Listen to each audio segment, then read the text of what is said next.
Before there was Stacey Abrams, Ayanna Pressley, or Ketanji Brown Jackson, there was Barbara Jordan, a woman with a voice like thunder and a presence that shifted the room.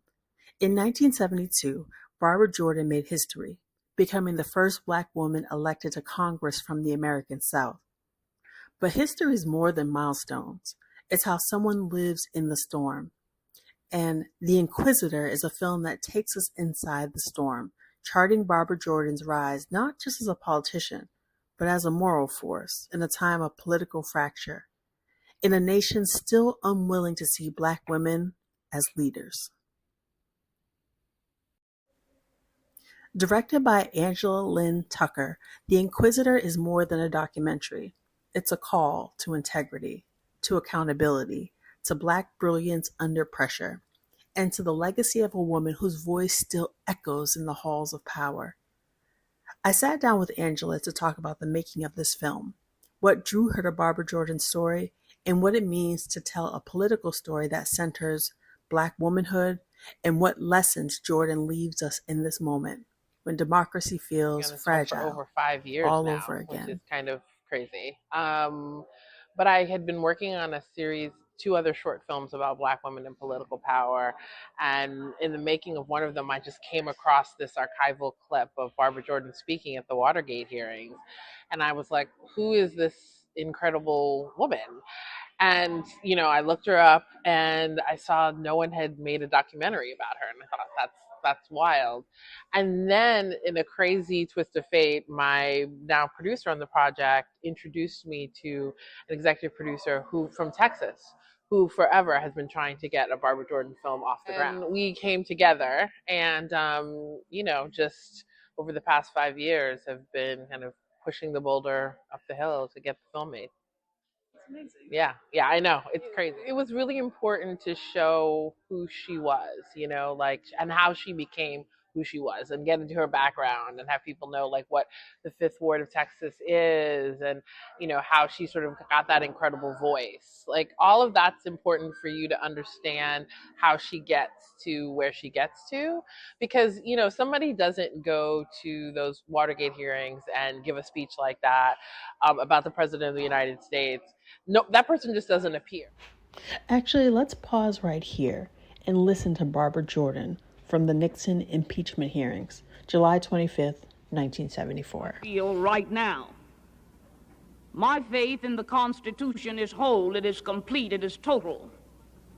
And I am not going to sit here and be an idle spectator to the diminution, the subversion, the destruction of the Constitution.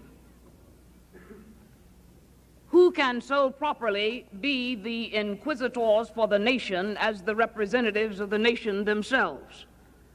The subjects of its jurisdiction are those offenses which proceed from the misconduct of public men, and that's what we're talking about. In other words, from the abuse or violation of some public trust. It is wrong, I suggest, it is a misreading of the Constitution for any member here to assert that for a member to vote for an article of impeachment means that that member must be convinced that the president should be removed from office. The Constitution doesn't say that. The powers relating to impeachment are an essential check in the hands of the body, the legislature, against and upon the encroachments of the executive. The division between the two branches of the legislature, the House and the Senate, assigning to the one the right to accuse and to the other the right to judge. The framers of this Constitution were very astute. They did not make the accusers and the judges the same person. I also think that in talking to Liz Holtzman, who's in the film, who was in the House of Representatives at the same time, I think they were kind of also excited by the challenge of understanding what is impeachment? What can people be impeached for? And in them doing this, they became Liz Holtzman isn't every single Watergate documentary. I'm glad we got her. But they became experts on impeachment and seeing how do you use it? When is it possible to be used.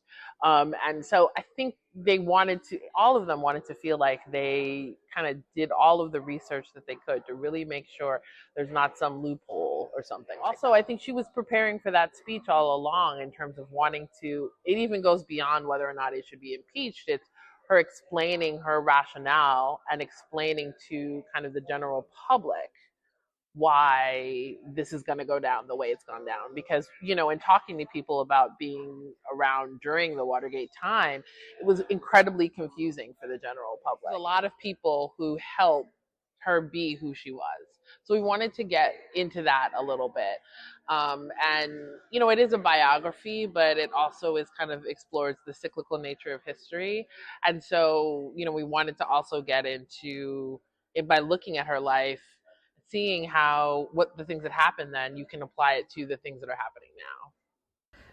This film provides an intimate portrait, and Angela and I shifted to something deeply personal, yet quietly powerful.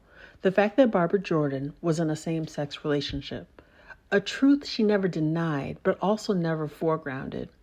In the political era she navigated, that balance speaks volumes. People in interviews wouldn't talk about it, right?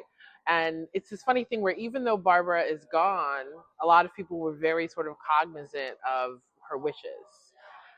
And I think that they were kind of unsure if they wanted to talk about it because they wouldn't have talked about it if Barbara was here.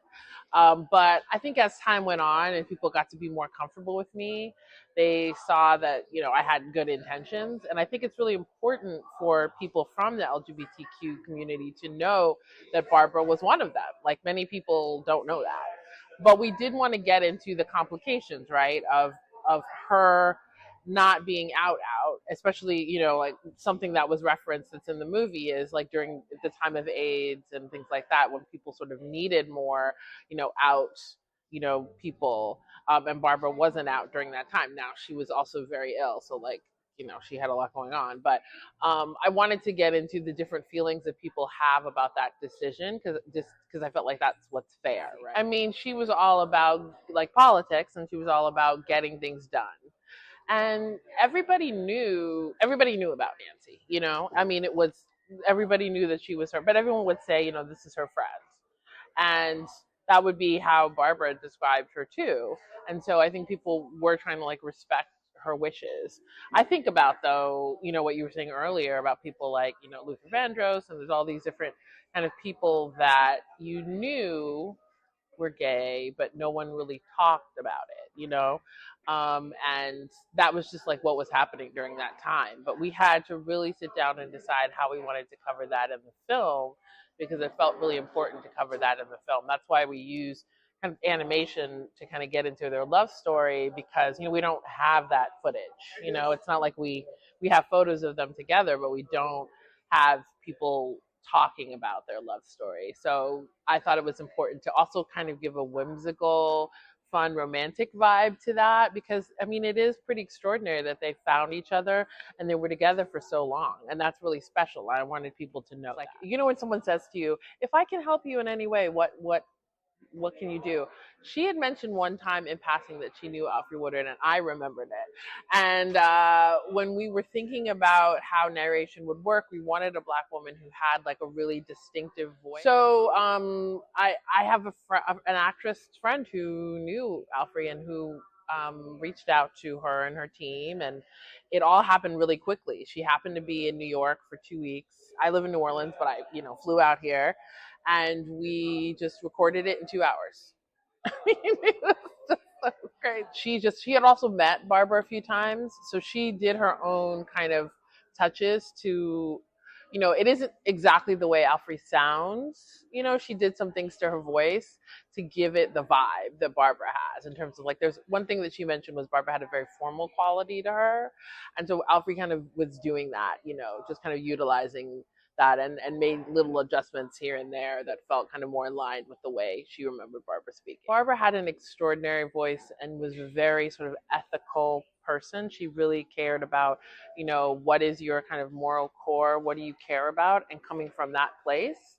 And her mind was so distinctive, and she was able to get different people, like Democrats, Republican, all these different people to communicate with one another. So we really wanted her voice to be centered in the film, because at the end of the day, we really need someone like Barbara now.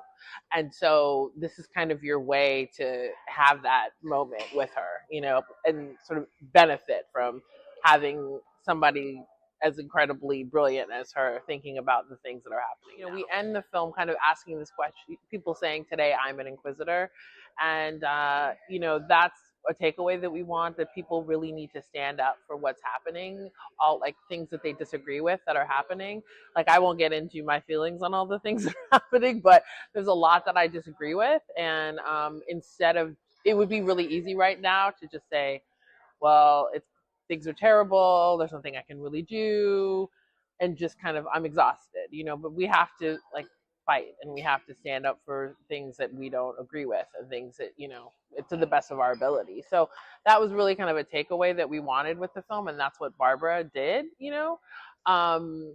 And in terms of we knew that we wanted Jasmine Crockett in the film because she is sort of a legacy, part of Barbara's legacy. And we really wanted the film to focus on a lot of different Texas politicians, particularly Texas Democratic politicians, because people don't know that there are a lot of Texas Democratic politicians. And there was kind of a whole community of kind of these Black politicians who were fighting the fight in Texas, who are all in Barbara's contemporaries or after her. So there's a few in there as well, like Rodney Ellis, for example. So, seeing Jasmine in the film kind of reminds people of this is kind of the new voice. And she's a very different kind of person than Barbara is, but she's also existing in kind of present day. And the way she's kind of able to communicate in present day and reach young people was what Barbara did in her time. Like, Barbara was really, that's why she became a teacher, because she loved, communicating with the younger generation. And I think Jasmine really resonates with the younger generation as well. She was that old school, you should talk a certain way. There's footage of her in the 80s, talk, there's no ebonics and, all that, she was from that generation. And she even says in the film, I'm not a Black politician, I'm not a female politician, I'm a politician, and I'm good at it, So I find that interesting about her, and I wanted to make sure that we touched upon it in the film. But also, I think that's, we have a clip from Stokely Carmichael in there, and, and the kind of the Black Panthers. And the purpose of that is to show that there was a whole other kind of form of Black activism happening at the same time. And people were kind of engaging with that in a totally different way. And that, she says this line, I'm militant. And she's militant in her way.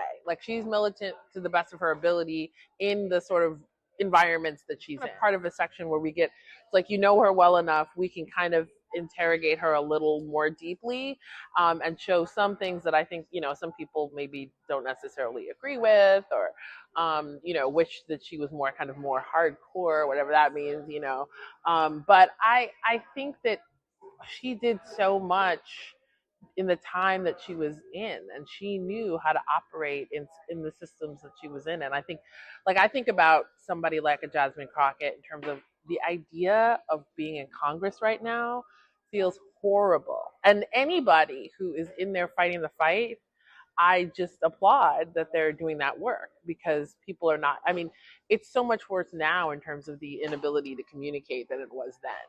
So I think that, there are some people who wish Barbara, did more for Black people. And she was definitely someone, though, who was doing a lot for Black people, but she was doing it kind of in her way. I definitely, particularly with feminism, I wanted to sort of hit upon that too, that idea of it was a time where feminism was very much tied to white women, and she's not a white woman, and it was a tricky time because, as a Black woman, I know what it's like. You're am I fighting for Black stuff? Am I fighting for women's stuff? I don't, and I think that she was incredibly progressive in understanding what was possible in the moment. I think about the 1975 Voting Rights Act, and, her pushing for like bilingual ballots and things like that, and seeing that the 65 Voting Rights Act, everyone thought that that was great, but that living in Texas and knowing the issues with kind of people who were only Spanish speakers who couldn't read the ballots, and and trying to, like, dealing with things like poll tax still kind of being there.